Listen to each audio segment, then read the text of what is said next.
Hi hello welcome to NN media. ఇవాళ ప్రత్యేకత ఏంటో తెలుసా? దక్షిణాఫ్రికా బొగ్గు గనుల్లో బానిసలుగా పనిచేసేందుకు అనేక మంది భారతీయులను కార్మికులుగా తరలించింది బ్రిటిష్ ప్రభుత్వం ఆనాడు. అప్పటికే ఆ దేశంలో గాంధీజీ ఆయన పోరాట పద్ధతులు ప్రాచుర్యం పొందున్నాయి. గాంధీజీ పిలుపుపై 6,000 మంది బొగ్గుగని కార్మికులు 1913లో సమ్మె చేశారు. చార్ల్స్ టౌన్ నగరానికి మహిళా కార్మికులు ప్రదర్శన తీశారు. దారిలో ఒక ఆమె చేతిలోని చంటిబిడ్డ దుమ్ము ధూళికి చనిపోయాడు. మరొక మహిళా కార్మికురాలు ఒక చిన్న కాలువ దాటుతూ ఉండగా ఆమె బిడ్డ చేతి నుండి జారి కింద ప్రవాహంలో పడి కొట్టుకుపోతాడు. అయినా ఆ తల్లులు ప్రస్థానం ఆపరు. పోయిన వారు ఎలానూ తిరిగిరారు, దాని గురించి ఏడుస్తూ కూర్చుంటే ఏం ఉపయోగం, బతికున్న వారి కోసం మన పోరు కొనసాగాలి అన్నారట. ఆ తల్లులది ఎంత గుండె నిబ్బరం, ఏ ధీరత్వం అది!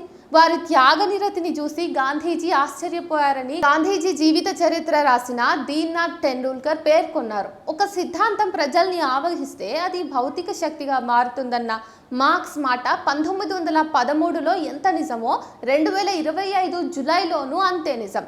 లేబర్ కోడ్లు రద్దు కావాల్సిందేనన్న మాట నేడు కార్మికుల నోళ్లలో తారక మంత్రం అయింది. భారతదేశ కార్మికులను అది ఆవహించింది.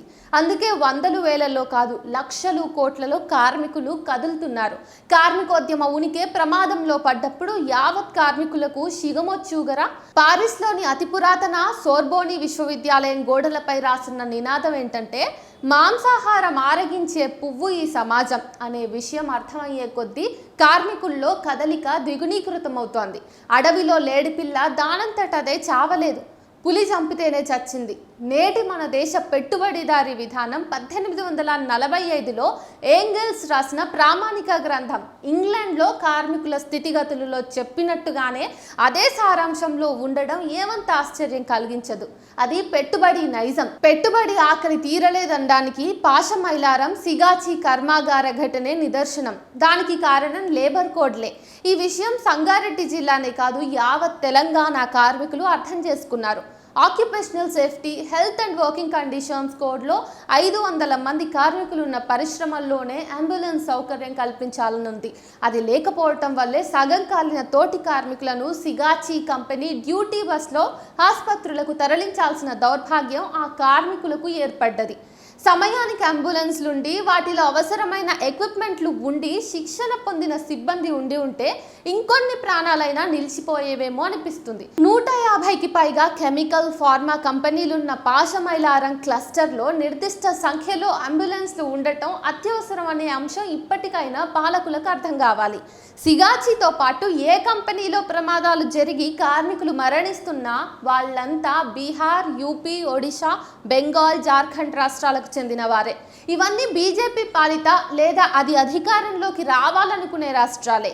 ఓఎస్హెచ్ కోడ్ పుణ్యాన 1979 అంతర్రాష్ట్ర వలస కార్మికుల చట్టం రద్దయిపోయింది.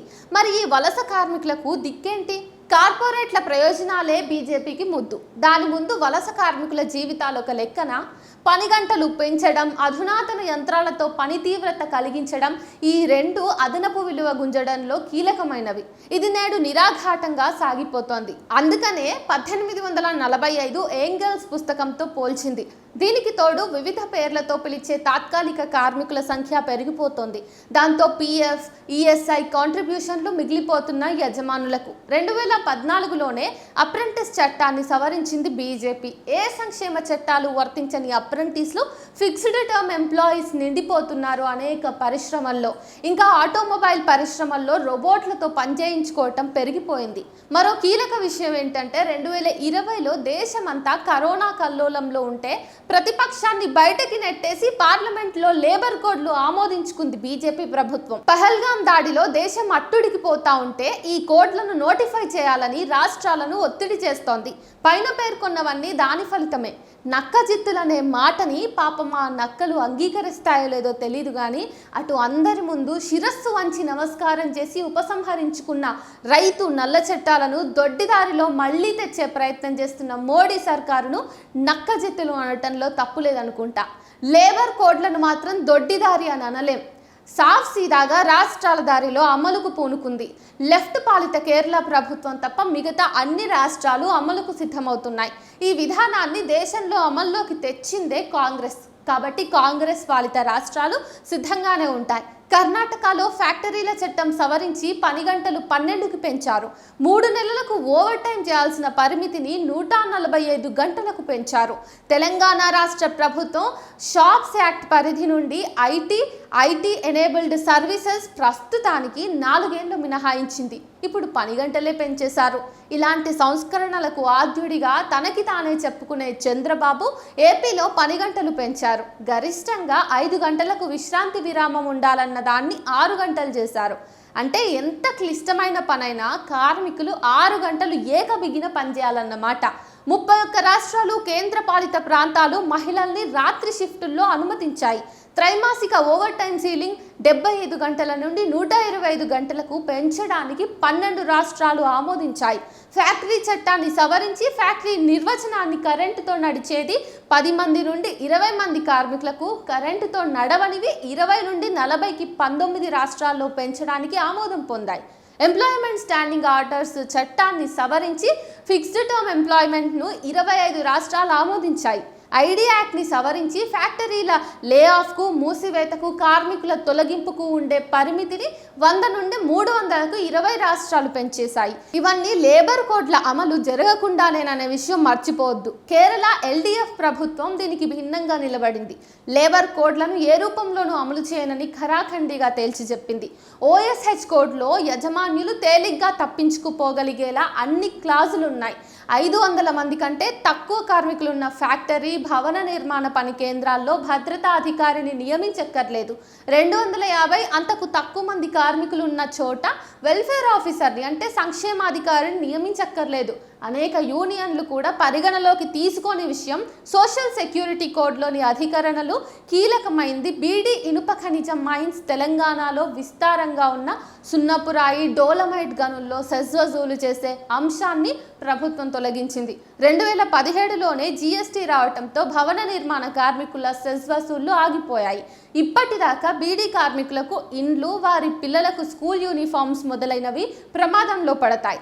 బీడీ కార్మికులకు ఇండ్లని, మరొకటని బీఆర్ఎస్, కాంగ్రెస్ వంటి పార్టీలు తామేదో చేసేస్తున్నామని చెప్పేది లక్షల కోట్లలో వసూలైన ఈ సెజ్ నుండేనని మర్చిపోవద్దు. అన్నింటికంటే ముందే 2019లో బీజేపీ రెండోసారి అధికారంలోకి రాగానే వేస్ కోడ్ బిల్ పాస్ అయింది. దాంతో కనీస వేతనం హారతి కర్పూరం లాగా కరిగిపోతోంది. ప్రతి కోడ్కి కార్పొరేట్ ప్రయోజనం ఉన్నట్లే ఈ వేస్ కోడ్ ప్రయోజనం కనీస వేతన లెక్కింపు విధానాన్ని విధ్వంసం చేయటం. 1957లో జరిగిన 15వ ఇండియన్ లేబర్ కాన్ఫరెన్స్ ఆమోదించిన డాక్టర్ ఆక్రాయిడ్ ఫార్ములా, ఆ తర్వాత 1992లో భారత అత్యున్నత న్యాయస్థానం రాష్ట్ర కాస్బ్రెడ్ కేసులో పిల్లల చదువులు, వైద్య ఖర్చులు, పండుగలు, ఇతర ఆచార వ్యవహారాల కోసం అదనంగా 25% కలిపి ఇవ్వాలన్న తీర్పుకు అనుగుణంగా లెక్కించే పద్ధతి వేతనాల లెక్కింపుకు ఆధారంగా ఉండింది. ఇప్పుడు ఈ వేజ్ కోడ్లో national floor level minimum wage అనే మాట వాడారు. దీనికి పునాదేమిటో తెలియదు. 2017 నుంచి 18వ సంవత్సరంలో ఇది రోజుకి 176 రూపాయలుగా ఉంది. అంటే నెలకు 5,286 రూపాయలు మాత్రమే. ఇంతకు పైగానే రాష్ట్రాలు కనీస వేతనాలు నిర్ణయించాలని మోడీ సర్కార్ రాష్ట్రాలకు చెప్పింది. తమ రాష్ట్రాలకు పెట్టుబడులు ఆకర్షించే పనిలో రాష్ట్రాలున్నాయి. చౌకగా కార్మిక శక్తి అందుబాటులో ఉంటుందని అందరూ చెప్తున్నారు. రోజుకి 177 రూపాయలైనా, రోజుకి 180 రూపాయలైనా కేంద్రం నిర్ణయించిన 176 రూపాయల కంటే ఎక్కువే కదా. ఇప్పటికే ఏపీలో చంద్రబాబు ప్రభుత్వం వేజ్ కోడ్కు తయారు చేసిన రూల్స్ ప్రకారం కనీస వేతనం నిర్ణయించే ప్రమాణమే పోయింది. వెరసి కనీస వేతన నిర్ణయ పద్ధతి, సంఘం పెట్టుకునే హక్కు, సమిష్టి బేరసారాలాడే హక్కు, సమ్మె చేసే హక్కు ప్రమాదంలో పడ్డాయి. పిఎఫ్, ఈఎస్ఐ వంటి సంక్షేమ చట్టాలన్నింటికీ ఎసరొచ్చేసింది. దశాబ్దాల కార్మికోద్యమ ఫలితాలు కరిమింగిన వెలగపండులాగా మిగలాల్సిందేనా? దాన్ని కార్మికోద్యమం అంగీకరించదనే విషయం మొన్న చెన్నైలో శాంసంగ్ కార్మికులు నిరూపించారు. ఆ కార్మికుల ఐక్యత బహుళజాతి గుత్త సంస్థను మోకాళ్లపై కూర్చోబెట్టింది. యూనియన్ రిజిస్ట్రేషన్ సాధించింది, చర్చలు చేసింది, యాజమాన్యంతో ఒప్పందంపై సంతకాలు చేసింది. ఈ కోవలోకి చెందిందే గుజరాత్లోని జేకే పేపర్స్ కార్మికుల 31 రోజుల సమ్మె కొన్ని ప్రధాన డిమాండ్లు సాధించుకుని విజయవంతమైంది. నీ వెనకున్నది పెద్ద కోటగోడ, దాని ముందున్నది ఆగాధం లాంటి కందకం, దానిలో ప్రవహించేది నరకంలోని వైతరిడి, పారిపోయేందుకు చిన్న సందు లేదు, దూరేందుకు అవకాశము లేదు, రేపటి కోసం నువ్వు పారిపోదలుచుకున్నా ఫాయిదా లేదు అంటాడు దళిత కవి పోవార్.